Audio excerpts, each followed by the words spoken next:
So, Evangelos, you've been at the Cancer Research UK Manchester Institute for 2.5 years now. Yeah. And I wonder if you can tell us what motivated you to come to the Institute in the first place. Yeah. I mean, the key thing for me is that there is a cancer ecosystem here. The Institute is embedded into a broad cancer research that's been composed by Cancer Research UK, but also the University of Manchester and also the Christie Cancer Hospital, which is kind of a unique combination, I would say, in the UK and Europe, to be in a mini campus of excellence in cancer research. When I stepped in and I saw the magnificent building and also the vibrant atmosphere, I immediately said, yes, this was the place for me to deliver my vision. Sylvain, you joined 8 months ago, so I'm interested to know why you chose Cancer Research UK Manchester. The reason why I decided to come here was, actually for different reasons. The first one was the environment here, the people, the fact that everybody was very welcoming and very interested in the science that I was doing, but also interested in interacting with me and connecting their science with my science. That was one point. The second was also thinking that beyond the Institute, there was also some other connections that I could make with the University of Manchester, with the Christie Hospital. So you have this ecosystem of cancer that allows you to really get the best out of what you can do on cancer research, basically.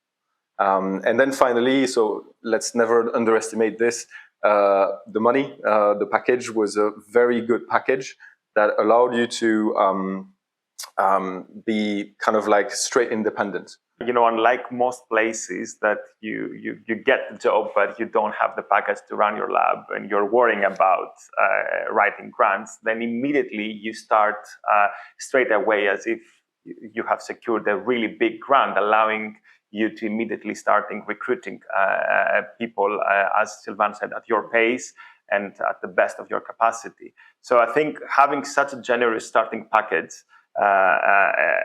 it's a huge asset it's a privilege that we have and not many places have. Sylvain, when you started 8 months ago, what were the indicators to you that the Institute and everyone here were really invested in your success? I would say that everybody came to me. So you would have the chief of the labs that came to me asking me, what do you need to be able to start and get going? What do you need to set up the lab? Is it fridges, any kind of material that could be done? And so we set up this list and we went on with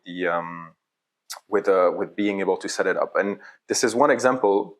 But all of the different, let's say, partners within the Institute, the facilities, the staff, they all came to me and they asked me the right questions on like, how can we make it so that you can make it, basically.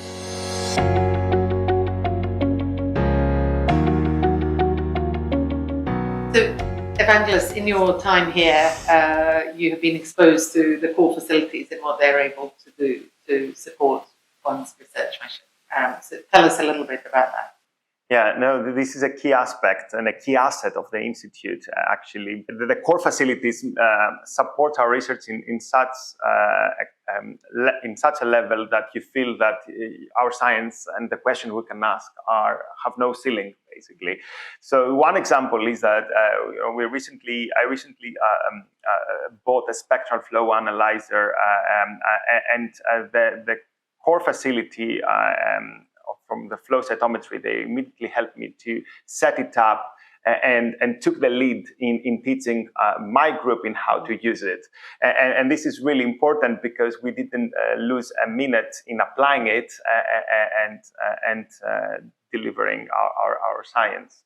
And there are multiple examples about how the core facilities could really start from really guide you from the very basics to really complex analysis as you go through. It sounds like they're really key in helping you drive your research fast. Yeah, absolutely, because they're not only supporting, but they're also contributing to our research, especially the head of the facilities. They are all have a very strong scientific background, and they're really supporting us in the research questions we are asking. In your time here so far, you will have worked with our core facilities. So can you tell us about them? Yeah, so me and my team have been working with quite a few of them, and I have to say it's extremely convenient to have them within the same building. We do the beginning of an experiment, we are at the bench, and then we just have to go down one floor and just to give it to the facility. And they provide a service that almost go from A to Z in the experiment. So yeah, it's extremely helpful. Yeah. And what happens if you want to bring in a new protocol or a new platform to your research program? So they go to you in this. They are very proactive. They try to provide their expertise, and they try to tailor it to what are actually your needs. So you would have an experiment that you want to set up. You ask them what can be done, and they can tell you with their expertise, this yes, this no, and really adapt it so that you can get the best out of it. And I understand that long-read sequencing technology is an important tool for your research program. Yeah, exactly. Yeah. So how was this supported for you? Yeah, so I was amazed by how proactive they have been specifically on this. This is a very good example. So we wanted to set it up in the lab. We knew that they had one machine in the institute.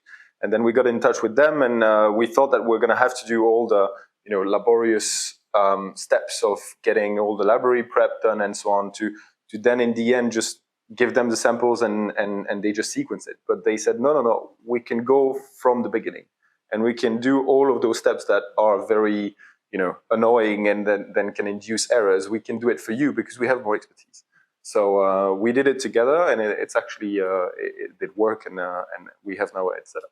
Yeah. So there is an emphasis on supporting optimization as well as delivery. Exactly. Yeah. So the goal, from what I understood now, I have been interacting with them for 9 months, is that they go from the beginning, they help you set up a technique, and then they try to acquire it as a routine so that they can use it for yourself. For the next years, you're going to use it with you and your team, but also with potentially providing this as a service to the other team.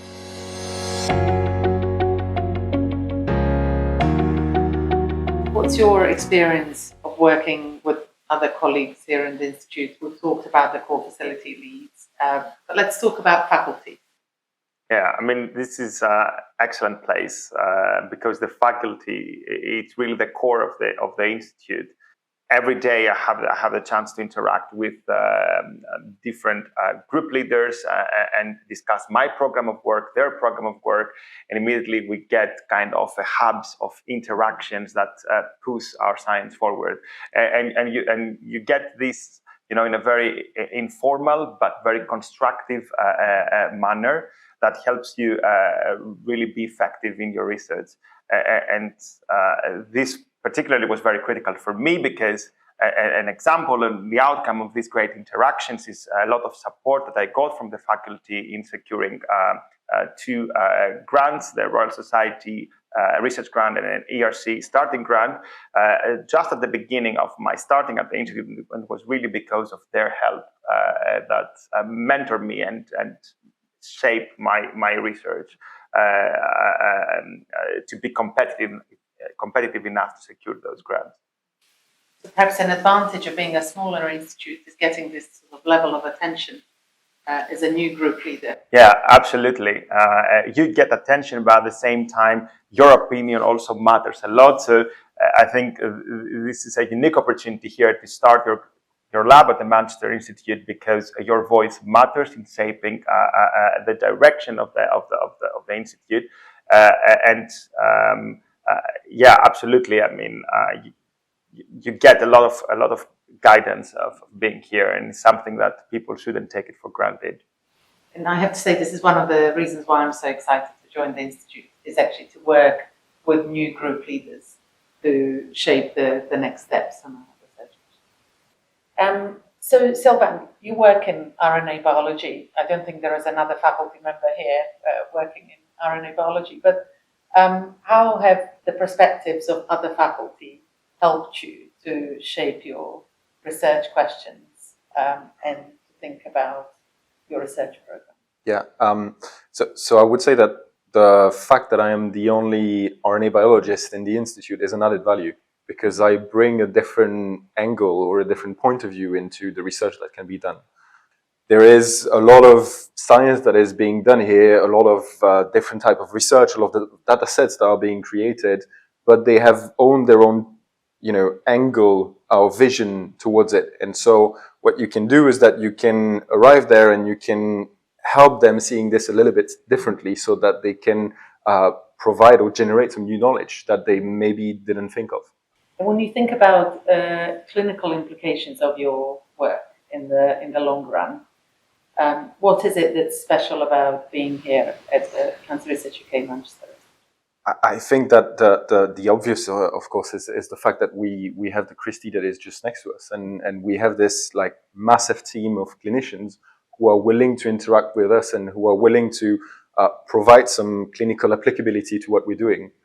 Sometimes we can be very deep in molecular mechanisms, try to understand really on a biological point of view what is happening, but then in the end, you want to see what is the end product of this. How can we improve the outcome for patients?